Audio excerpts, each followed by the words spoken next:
कर रहे थे। आप लोग जानते हैं जो ये भागवत की कथा आपको सुनाई जा रही है विगत एक दिन से, ये कथा किसने सुनी और किसने सुनाई जानते हैं? कितने लोगों को पता है ये कथा किसने सुनी? किसने सुनी? राजा परीक्षित जी ने। आपका जवाब सही है, परंतु अभी गलत है। हाँ, क्योंकि अभी परीक्षित जी का जन्म नहीं हुआ, अभी परीक्षित जी आए ही नहीं। उससे पहले ये कथा किसने सुनाई? बोले महाराज, नैमिषारण्य के पावन तीर्थ में श्री सूत जी महाराज आसन लगाकर बैठे हुए हैं। उसकी सभा में 88,000 महात्मा, जिनका नाम सौनक आदि ऋषि है, सौनकादि ऋषियों के साथ 88,000 महात्मा बैठे हुए हैं। और सूत जी से कहते हैं, प्रभु सूताख्यायी कथा सारम। बोले हे सूत भगवान, आख्यायी, आख्यायी माने कहिए, बताइए, सुनाइए। सूताख्यायी कथा सारम। बोले कथा का कोई ऐसा सार, कोई ऐसा वर्णन आप हमें सुनाइए जो कैसा हो। मम कर्ण रसायनम, जो मेरे कानों को प्रिय लगे, मेरे कानों को सुनने में, मेरे हृदय को सुनने में जिसमें आनंद आवे, ऐसो कोई वर्णन सुनावो महाराज। सूत जी ने कहा, बदर से सविस्तारम भागवती वार्ता जने। सूत जी महाराज कहने लगे, हे सौनक आदि ऋषियों, हम तुम्हें एक ऐसी कथा सुनाने जा रहे हैं जिस कथा का प्रभाव इतना है, ये केवल मनुष्यों के लिए ही मोक्षदायिनी या कल्याणकारिणी नहीं है। बोले महाराज, फिर मनुष्य तो छोड़िए, ये ऐसी कथा है, ऐसी कथा है जो श्रीमद्भागवती वार्ता प्रेत पीड़ा विनाशिनी। ये प्रेतों की भी पीड़ा को शांत कर देती है। प्रेतों को भी इस कथा के सुनने से मोक्ष प्राप्त हो जाता है महाराज।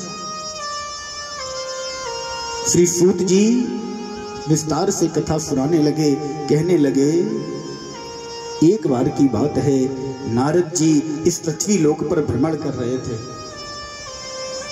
मन में उदासीनता है, मन खिन्न है, घूमते हुए जा रहे हैं। रास्ते में कुमार मिल गए। कुमार पता है किसे कहते हैं? सनक सनंदन सनातन सनत कुमार। ये भगवान के अवतार हैं, विष्णु जी के अवतार हैं।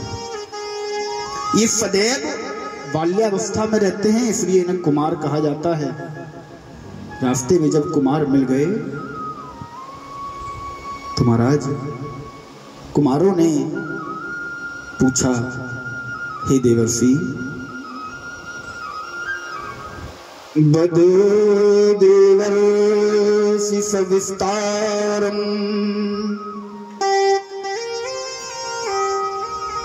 स्वसतो खसकालम।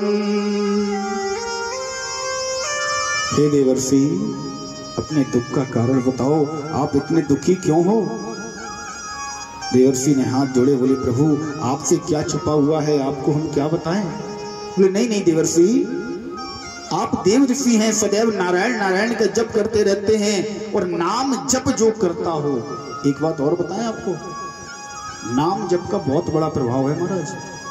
अच्छा, एक विचार कीजिए आप लोग, कोई व्यक्ति सो रहा है, विचार करना, उस व्यक्ति का नाम कुछ भी मान लो, कुछ भी,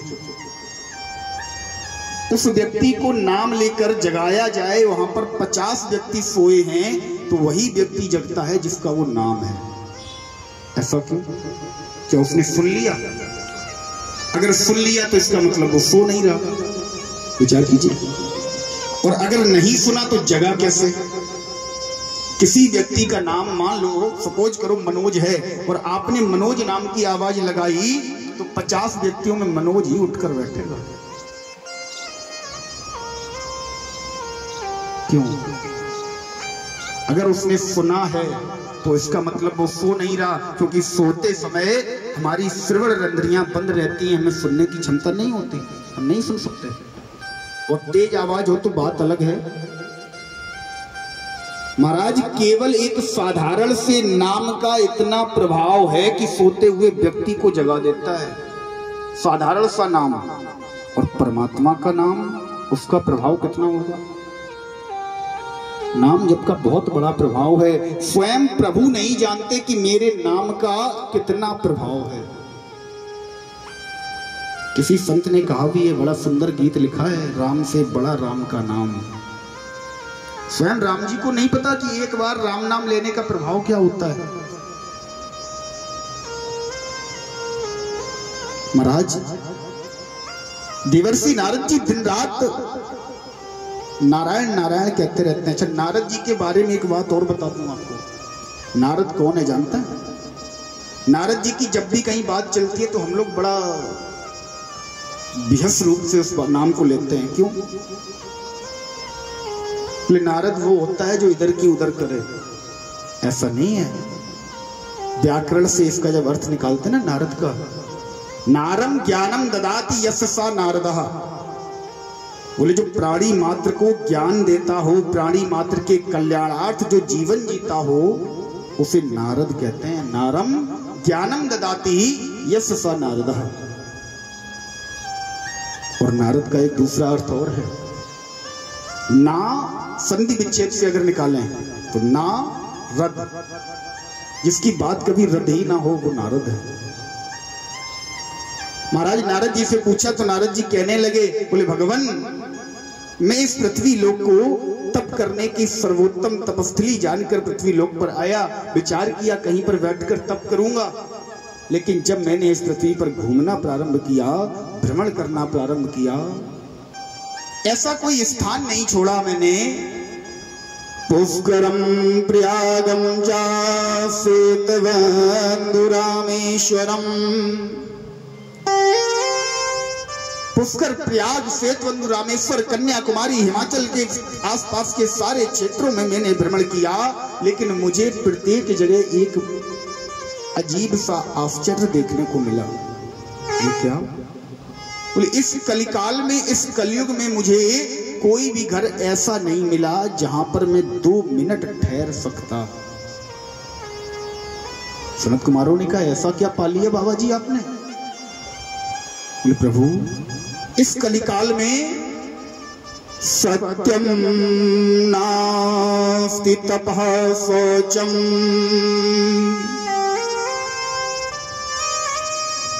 दया दानम न विद्यते। इस कलिकाल में मुझे कहीं पर भी सत्य नहीं दिखा, शौचम पवित्रता नहीं दिखी, दया दान, इन चारों में से मुझे एक भी वस्तु दिखाई नहीं दी। महाराज, मैं थोड़ा सा और आगे बढ़ा तो मैंने एक अजीब घटना देखी, और लगभग प्रत्येक घर में, नारद जी ने झूठ नहीं बोला, जो देखा वही कहा, वही श्री वेद व्यास जी महाराज ने भागवत में लिखा। प्रत्येक घर में ये घटना लगभग होती है, 90% घरों में तो होती है। कहने लगे, वेद व्यास जी महाराज लिख रहे हैं नारद जी की वाणी को, नारद जी सनत कुमारों से कह रहे हैं, प्रभु एक बड़ा आश्चर्य हमने देखा कि तरुणी प्रभुता गे श्याल को बुद्धिदायका। तरुणी माने होता है स्त्री, प्रभुता माने मालिकी, प्रभुत्व, गेहे माने घर, श्याल को माने होता है ससुराली जन अथवा साले, बुद्धिदायका बुद्धि को देने वाले। बोले महाराज तरुणी प्रभुता गेहे, हमने देखा घर की स्त्रियां घर की मालिकिन बनी बैठी हैं। हाँ, घर का जो वास्तविक मुखिया है, जो पुरुष है, उसे अगर 10 रुपए भी चाहिए तो धीरे से आवाज लगाता है, सुनती हो 10 रुपए दो जरा। हाँ, श्याल को बुद्धिदायिका। बोले महाराज जो ससुराली पक्ष है ना, जो हमारे आज से 50 वर्ष पूर्व 20 वर्ष पूर्व हमारे घर में कोई कार्यक्रम होता था तो इन्हें अलग काम दिया जाता था। हमारे मान्य पक्ष को, हमारे फूफा, हमारे जीजा जी है ना, इन लोगों को कुछ मालिकी से संबंधित, धन रुपया पैसा से संबंधित काम दिया जाता था। लेकिन आज का समय, कलिकाल का समय, महाराज ससुराली जन बुद्धिदायिका। अगर घर में एक छोटी सी सत्यनारायण की कथा भी होनी है तो शाम को ही फोन लगेगा साले साहब के पास। जब साले साहब वहां से बिल्कुल एजेंडा पास करेंगे तब पंडित जी आएंगे। हाँ, ध्यान देना माताओं, जिन घरों में ये होता है, अगर तुम चाबी दाबे बैठी हो ना तो आज ही सौंप दो पतिदेव को, तुम जानो तुम्हारा काम जाने। हाँ, बाहर की, अब ये नहीं घर की सौंप दो। जिन घरों में ये होता है निश्चित तौर पर वे घर पतन की ओर जा रहे हैं। जिन घरों में स्त्रियां मालिकिन बनी बैठी हैं, जिन घरों में मान्य पक्ष की पूछ नहीं है, जिन घरों में ससुराल पक्ष डेरा जमाकर बैठा है, कोई भी कार्य करना है श्यालकों से पूछा जाता है, वो घर निश्चित ही पतन के बेहद गहरे गड्ढे में गिरने वाले हैं। आज नहीं तो कल मेरी इस बात को नोट कर लेना और समझ लेना, ये बात निश्चित है, यथार्थ सत्य है। ये हम नहीं कह रहे महाराज, माफ करना, हम नहीं कह रहे।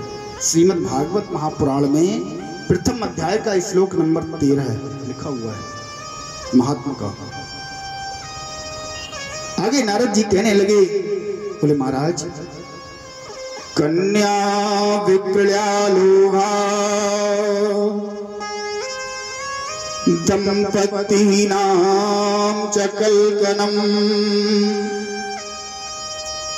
उदरं भरो जीवा बराकः कोटिभाषः।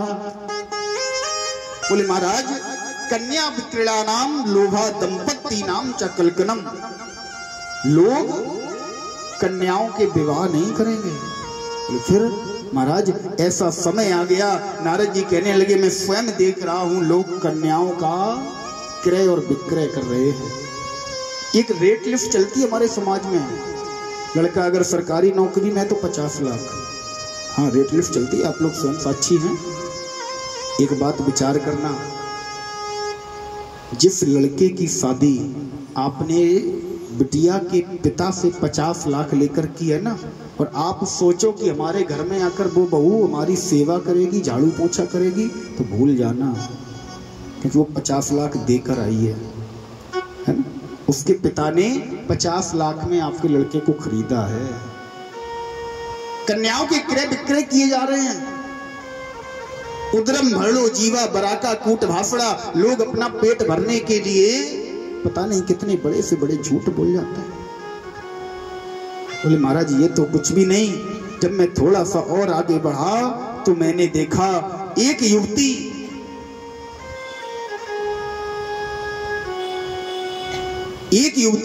युवावस्था में है। मेरी उससे वार्तालाप हुई, मैंने उससे पूछा तो उसके पास में 2 वृद्ध युवक पड़े हुए थे। मैंने उससे पूछा तो वो कहने लगी, हे नारद जी अहम भक्तिरिति ख्याता। हे नारद जी अहम भक्तिरिति ख्याता, मेरा नाम भक्ति है। नारद जी ने पूछा ये जो 2 पुरुष पड़े हुए हैं वृद्ध, ये कौन है?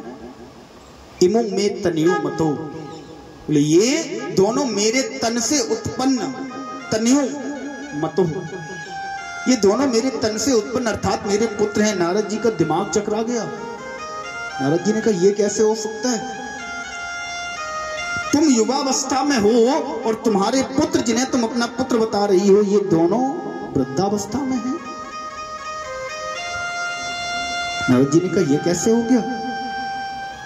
भक्ति बताने लगी, महाराज मैंने पूरे भारत में भ्रमण किया, पूरे आर्यावर्त में भ्रमण किया, समय के प्रभाव से मुझे 2 पुत्रों की प्राप्ति हुई, जिनका नाम है ज्ञान और वैराग्य। ये दोनों पुत्र मेरे साथ साथ चल रहे थे, मैं वृद्ध होती जा रही थी, मेरे दोनों पुत्र जवान होते जा रहे थे। लेकिन जिस समय मैं वृंदावन में पहुंची, वृंदावनम पुनः प्राप्या नवीनेव स्वरूपड़ी, जैसे ही मैं वृंदावन में आई तो महाराज मैं पुनः स्वरूपड़ी हो गई। ज्ञान वैराग्य न मानो काल योगेन जर्जरो, ज्ञान और वैराग्य काल के प्रभाव से जर्जर अवस्था में पहुंच गए। बोले महाराज वृंदावन में ऐसा क्या प्रभाव हुआ, भक्ति पुनः युवावस्था को प्राप्त हो गई, ज्ञान और वैराग्य वृद्ध हो गए। आप में से कितने लोग वृंदावन गए हैं? वृंदावन में आपने एक अजीब सी घटना देखी होगी, अगर न देखी हो तो मैं आपको याद दिलाता हूं। प्रत्येक व्यक्ति रिक्शे वाला ही क्यों ना हो, प्रत्येक व्यक्ति के मस्तिष्क पर ऊर्ध्वपुंड होगा। ऊर्ध्वपुंड का मतलब लंबा तिलक होना भी चाहिए। ये ऊर्ध्वपुंड हमारा सनातनी है, हमारे प्रभु का आसन है, लगाना भी चाहिए, ये बात तो ठीक है। एक और चीज आपने देखी होगी कि लगभग 80% व्यक्ति हाथ में झोली बंधी है, माला का जाप चल रहा है। महाराज नाम मंत्र का जाप आप लोग कर रहे हैं, कोई बात नहीं, आप कैसे भी करिए, लेकिन अगर गुरु मंत्र का जाप आप लोग कर रहे हैं, किसी अन्य मंत्र का आप जाप कर रहे हैं, तो उसके लिए आपको विधिवत आसन की जरूरत है, विधिवत शुद्धता की जरूरत है। विधिवत शुद्ध होकर सम्मुख कर्म साक्षी दीपक जलाकर विधिवत संकल्प स्वस्ति वाचन के पर्यंत ही आप कोई भी मंत्र का जाप कर सकते हैं। लेकिन वृंदावन में देखो महाराज, एक हाथ से खाते भी जा रहे हैं और एक हाथ से माला भी चल रही है। बोल राधे राधे। हाँ, क्यों? क्योंकि भक्ति को मानने वाले वृंदावन में 100 की जगह 110% हैं। ज्ञान की बात करो, बाको ना पतो महाराज, ज्ञान तो है ही ना। वैराग्य की बात करो, वैराग्य से क्या करना, वैराग्य से भी कोई लेनो देनो ना है, केवल भक्ति करनी है। बोले महाराज केवल भक्ति।